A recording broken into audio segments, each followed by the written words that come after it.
For many years, the Garden Club of Austin was the nexus of the gardening community here, and right now we're joined by Dick Peterson, an old friend. We're talking about the lessons learned, really, of the Garden Club, and the first one really has to do with zero-scaping. This is something that the Garden Club's really embraced a couple decades ago, and now it's almost ubiquitous, right?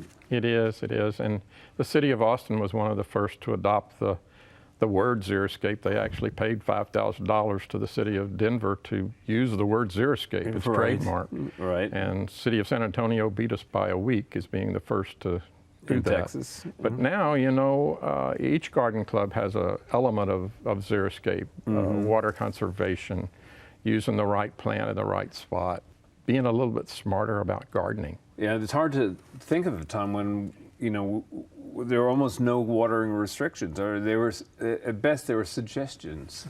Yes, there was a time when we got into a drought and couldn't handle it with fines and all that sort of stuff to try to get people to quit watering.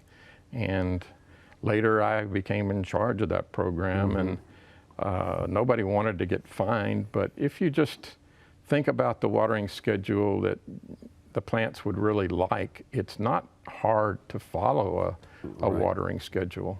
It took a decade before they stopped calling it zero-scape.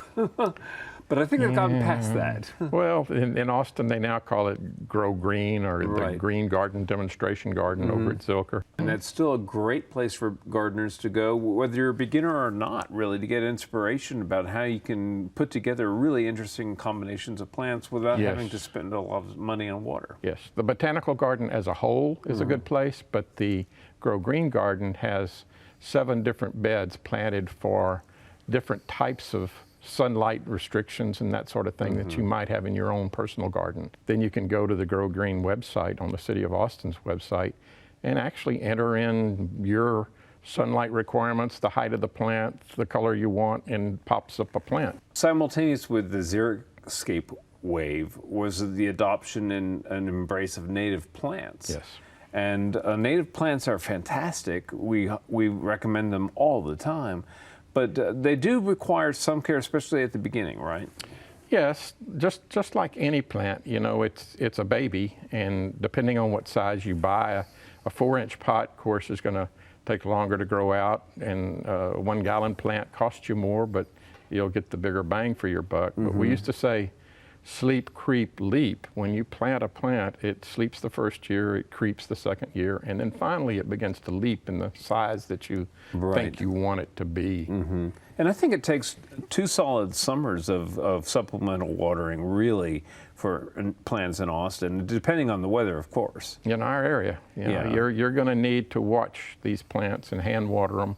Drip irrigation helps, but it's more for upkeep than to initially start a plant in a new location. Right. And so, I have found that once you get a lot of these plants established, then watering you can do with less than once every week. Oh, yes. You know, a lot of them. Yeah, you just back off a lot. Sure.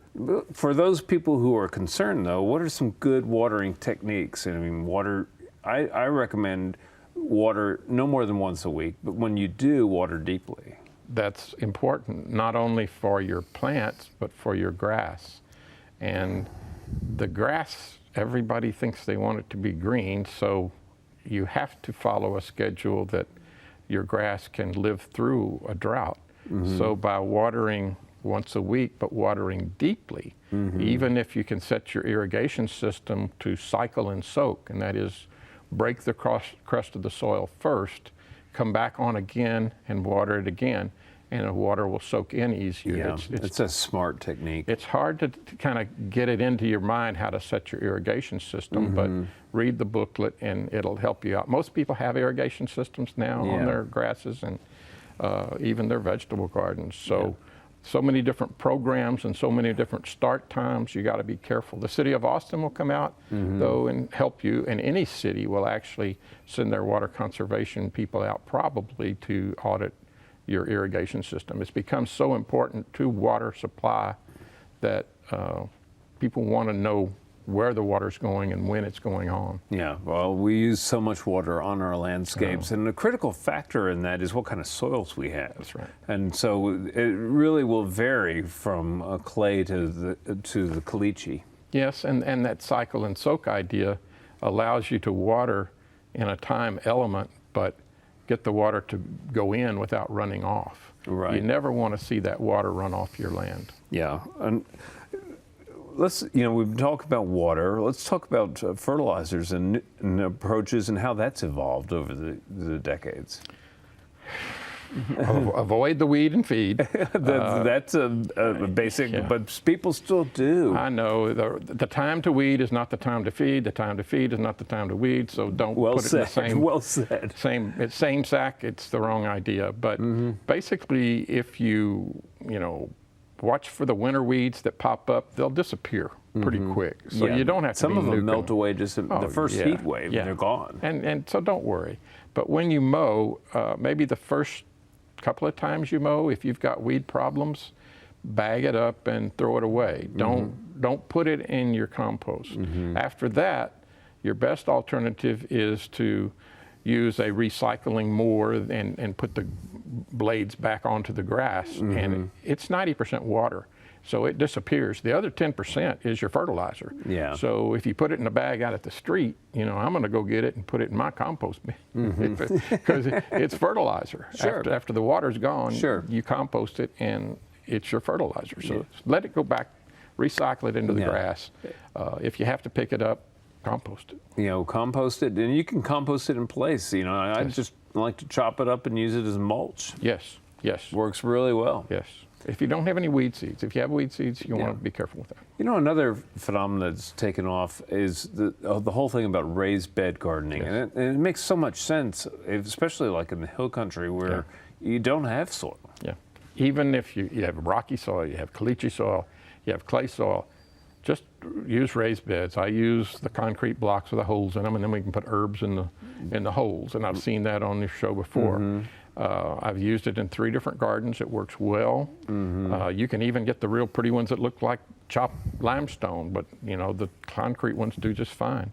And that's enough of a raising to get you a good soil. Yeah. And we talk about moving the plants around, like the tomatoes never in the same thing. My little small raised bed garden, I take the soil out and use it as top dressing and put new soil in because I'm going to put tomatoes right back. Right. So it seems to work. I'm not moving my tomatoes around, I'm moving my soil around. Okay, well, speaking of tomatoes, real briefly, this is a clubbed tomato. Yes. And tell us just 30 seconds about this one. This one's called Red Robin, and it's the club cultivar for our 61st annual show and sale, June 2nd and 3rd. And each club member can get 2 of these, and one of our longtime members, Joe Ura, usually seeds out something to surprise us with.